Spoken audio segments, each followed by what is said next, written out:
បងប្អូនស្គាល់ទេដៃណាណានេះបាទនេះកលេចអូពុកម៉ែបងប្អូនស្ទើរតែពេញប្រទេសហើយជាពិសេសបងប្អូនអ្នកនៅនាយសមុទ្រក៏ស្គាល់ដែរបាទគាត់គឺជាកូនប្រុសរបស់លោកគ្រូតាម៉ាសេរីបាទហើយគាត់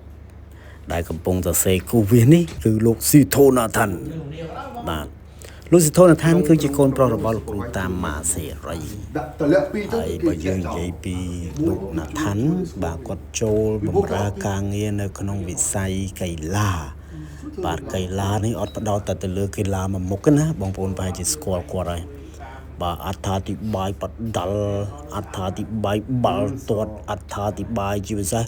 បញ្ចូលសម្លេងកីឡាការបងប្អូនប្រហែលជាមិនទាន់ភ្លេចទេជាមួយនឹងលោកគុណជីវ័នខ្ញុំចង់លើកវីដេអូនេះមកបង្ហាញជូនពុកម៉ែបងប្អូនបែបធម្មតាជាការផ្សារភ្ជាប់មនោសញ្ចេតនា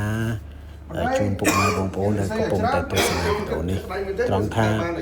លោកណាថានេះគាត់ឬក៏វាជារឿងធម្មតាត្រង់ថាអ្នកណាធ្វើការងារអីដងខ្លួនឯងជាអីស្រឡាញ់ហ្នឹងហើយបាទដូចលោកណាថាអញ្ចឹងខ្ញុំមើលពីអ្វីដែលជាការគិតរបស់ខ្ញុំគាត់ស្រឡាញ់គុណខ្មែរណាបាទគាត់លះបង់បងប្អូនគាត់មិនជាអ្នកសម្បូរលុយកាក់ប្រមាណដែរទេប៉ុន្តែបើសិនជាគាត់ចូលរួមទស្សនាគាត់អត់បានធ្វើការអត្ថាធិប្បាយបណ្ដាលហ្នឹងឯងគាត់ចូលរួមគាត់តែងតែឧបត្ថម្ភកីឡាករជាក់ស្ដែងកាលពីឆ្នាំ2016-17និយាយពីរំលឹកទៅខាងដើមខ្ញុំបានទៅអត្ថាធិប្បាយបដាល់ជាមួយលោកគ្រូផាន់បាទនៅក្លឹបមួយនៅអាស័យកែវគេរៀបចំបដាល់ថ្នាលគុណខ្មែរហើយលោកសំណប់អញ្ជើញលោកណាថានមកដើម្បីជាគណៈអធិបតីបាទគាត់ជាតំណាងឲ្យគុណខ្មែរមួយដែរជាអ្នកអត្ថាធិប្បាយតាំងពីឪពុករហូតដល់កូនលោកណាថានហូតលុយពីកប៉ៅខ្លួនឯង$100បាទជួយឧបត្ថម្ភដល់កីឡាករកំពុងវាយលុយសងវៀនហើយគាត់មិនមែនអុកញ៉ាណាបងប្អូនមើលអញ្ចឹងទឹកចិត្តបេះដូងបាទស្រឡាញ់គុណខ្មែរបាទឥឡូវនេះកំពុងតែសរសេរគូសវាសនៃគម្រោង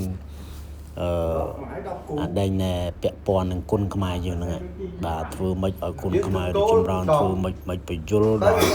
អ្នកសារព័ត៌មានកីឡារបស់យើងឲ្យបានយល់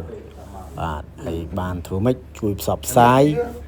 កម្មវិធីបដាល់មិនថាបដាល់ថ្នាក់ជាតិមិនថាអន្តរជាតិមិនថាគូថ្នាលគូជាតិទេបាទគឺគូសវាសមកឲ្យស្រួលបងប្អូនមើលយល់សរសេរតាមឬក៏បែងចែកគំនិតចុងផ្ដើមរឿងអីដើម្បីឆ្ពោះនឹងឈានទៅរកការរីកចម្រើននៅក្នុងវិស័យគុណខ្មែរគ្មានទីបញ្ចប់បាទហើយបច្ចុប្បន្ននេះមានពុកម៉ែបងប្អូនច្រើនណាស់គាំទ្រគុណខ្មែរបាទ